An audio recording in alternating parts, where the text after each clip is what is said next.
এই এসব অ্যান্টিক্সের ব্যাপারে তুমি আদৌ কিছু জানো? ফালতু ফালতু একটা ফেক পাথরের জন্য এত টাকা কেন খরচ করছো?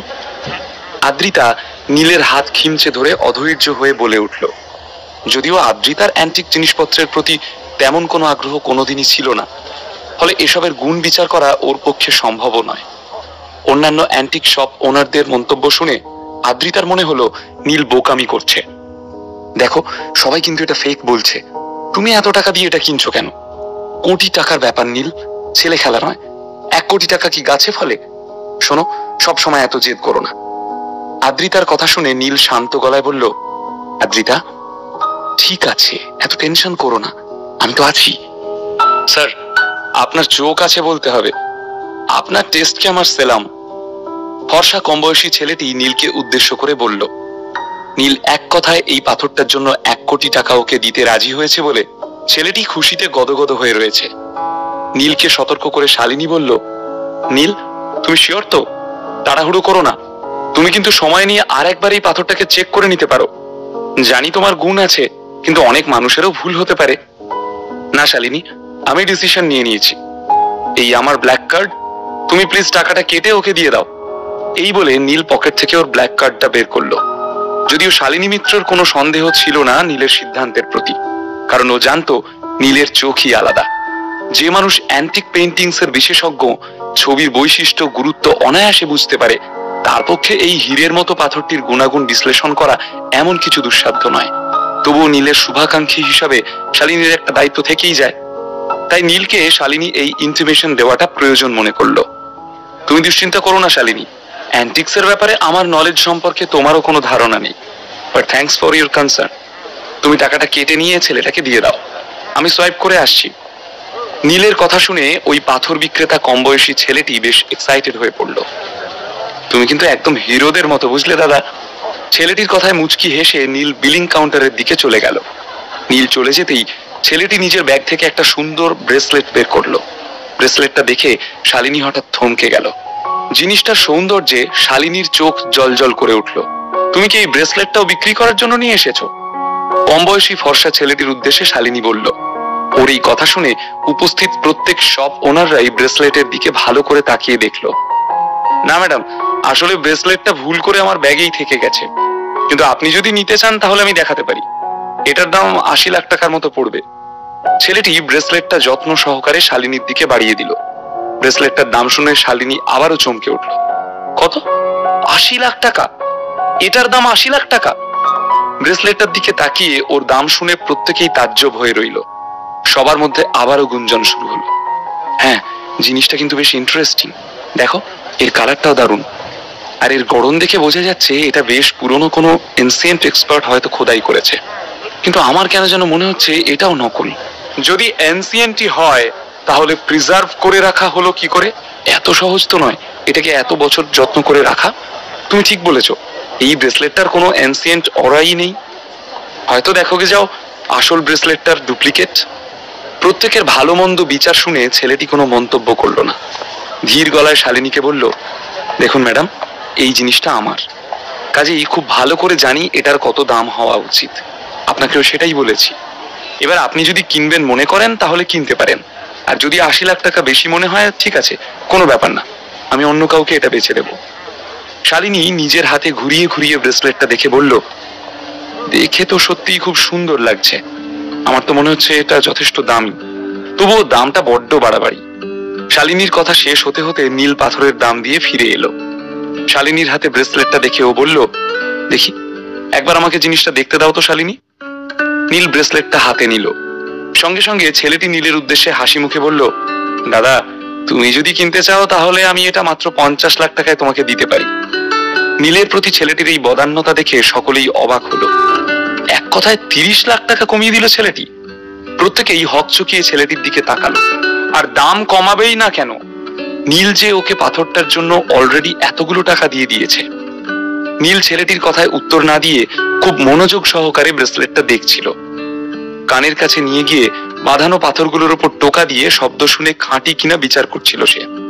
তারপরই তৎপর হয়ে শালিনীর উদ্দেশ্যে বলল, তুমি এই ব্রেসলেটটা কিনতে পারো শালিনী। আমার মনে হয় এই অ্যান্টিক প্রপার্টির জন্য 80 লাখ টাকা যথেষ্ট কম। যারা নীলকে চিনতো না তারা খুব অবাক হলো। নীলের এই প্রস্তাবে তারা নিজেদের মধ্যে বলা বলি করলো, দেখো দেখো লোকটা কি শো অফ করছে। হ্যাঁ, তা যা বলেছ। কোন দোকানে দাঁড়িয়ে কাদের সামনে কথা বলছে বোধহয় ভুলে গেছে। শালিনী মিত্রকে অ্যান্টিকের পিসের ব্যাপারে জ্ঞান দিচ্ছে, বোঝো দুঃসাহস। নীলের কথা শুনে আদ্রিতা এবার নিজের ধৈর্য হারালো। নীল, তুমি এবার থামবে? কেন ভুলভাল কথা বলছো? আদ্রিতা নীলকে শাসন করলো, কারণ ও শালিনী মিত্রকে খুব ভালো করে চিনত। এমন একটা অ্যান্টিক এম্পোরিয়ামে দাঁড়িয়ে নীলের এই সমস্ত বিচার বিশ্লেষণ আদ্রিতার বড্ড বাড়াবাড়ি মনে হলো, কারণ শালিনী মিত্র বিদেশ থেকে অ্যান্টিক্সের ব্যাপারে পড়াশোনা করে এসেছে। তাই ওর জ্ঞানের কাছে আদ্রিতার মনে হলো নীল তো তুচ্ছ। আদ্রিতার এই কথাবার্তা শালিনীর কানে এলো। শালিনী অত্যন্ত আত্মবিশ্বাসের সঙ্গে বলল, নীলের এবিলিটির উপর আমি চোখ বন্ধ করে ভরসা করি। আমি খুব ভালো করে জানি নীল কখনোই ভুল করতে পারে না। শালিনী মিত্রর মুখে নীলের এইরূপ প্রশংসা শুনে আদ্রিতা তো হাঁ হয়ে গেল। ওদের বিয়ের 3 বছর হয়ে গেল, এত বছরেও আদ্রিতা জানতে পারেনি অ্যান্টিক জিনিসপত্রের প্রতি নীলের গভীর নলেজ আছে। এই বাইরের মহিলা সেটা বলে দিল। যত দিন যাচ্ছে নীলের সম্পর্কে আদ্রিতার ধারণাগুলো ক্রমশ বদলে যাচ্ছে। মিত্র পরিবারের মিত্রা গোল্ড অ্যান্ড ডায়মন্ড কোম্পানির এই ব্যবসা বংশ পরম্পরায় চলছে। ওদের ধ্যান ধারণা আলাদা। ওরা নীলকে এত ভরসা করতে পারে দেখে আদ্রিতা মনে মনে ভাবলো, এমন কি আছে নীলের মধ্যে যে এরাও ওকে এত প্রেজ করছে।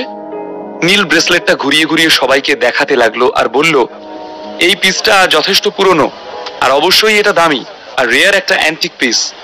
যদিও দেখে মনে হচ্ছে ছোট ছোট হিরে দিয়ে পাতলা একটা আস্তরণ তৈরি করা হয়েছে মাত্র, তবুও এটার একটা বিশেষত্ব আছে।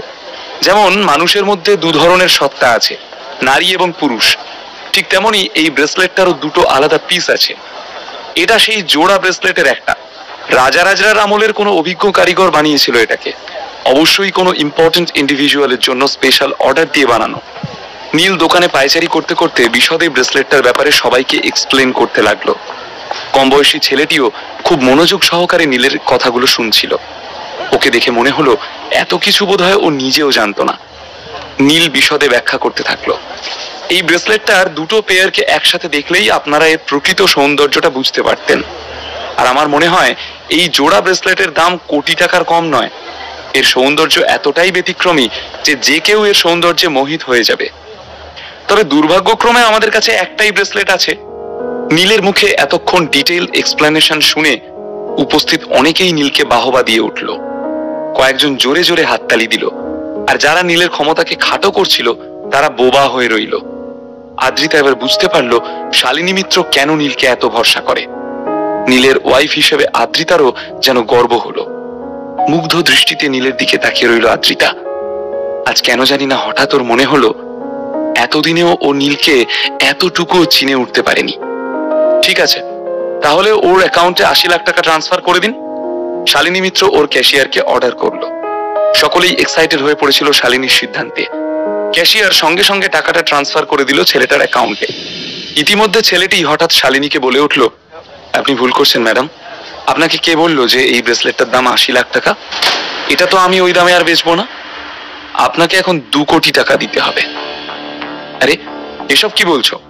তোমাকে এই মাত্র 80 লাখ টাকা অলরেডি ট্রান্সফার করে দিলাম, আর তুমি তো ব্রেসলেটটা প্রথম দেখি আমাকে এই প্রাইস বলেছিলে। এখন কথার খেলাপ করছো কেন? শালিনী মিত্রর কপালে ভাঁজ পড়ল। সে একটু বিরক্ত হয়ে ছেলেটিকে কথাগুলো বলল। ছেলেটার গলার জোর এবার বেড়ে গেল। শালিনীর দিকে তাকিয়ে বলল, আপনি শোনেননি ম্যাডাম, এই দাদা এখনই কি বলল? 2টো ব্রেসলেট একসঙ্গে থাকলে কয়েক কোটি টাকাও কম পড়তো। তাহলে এই ব্রেসলেটটার দাম তো কম করে 2 কোটি টাকা হওয়া উচিত, তাই না? এখন তাই আপনাকে এই টাকা দিতেই হবে, না হলে ব্রেসলেটটা পাবেন না। এই বলেই ছেলেটি নীলের হাত থেকে ব্রেসলেটটা প্রায় ছিনিয়ে নিল। উপস্থিত সকলেই ছেলেটির এই নতুন আবদার শুনে রেগে গেল। কম বেশি সবাই প্রায় চিৎকার করে ছেলেটিকে নানা কটু কথা বলতে লাগলো। ছি ছি, কি লোভী ছেলে দেখো, এ তো দিনে দুপুরে ডাকাতি মশাই। না না, আমি বুঝতে পারছি না, তুমি তো প্রথম ব্রেসলেটটা দেখিয়ে আমাকে একটা দাম বলেছিলে, তারপর নীলের এক্সপ্লেনেশন যেই শুনলে অমনি এক কথায় 2 কোটি হয়ে গেল। এটা তো অন্যায়। তুমি এক কাজ করো, আমার এই ব্রেসলেটটা আর চাই না। তুমি আমায় 80 লাখ টাকাটা ফেরত দাও, আর প্লিজ এখান থেকে চলে যাও। শালিনী মিত্র অত্যন্ত বিরক্ত হয়ে ছেলেটিকে কথাগুলো বলল। ছেলেটির ঠোঁটের কোণে একটা তীক্ষ্ণ হাসি ফুটে উঠল। ওকে দেখেই বোঝা যাচ্ছিল ও নতুন কোনো প্ল্যান করছে।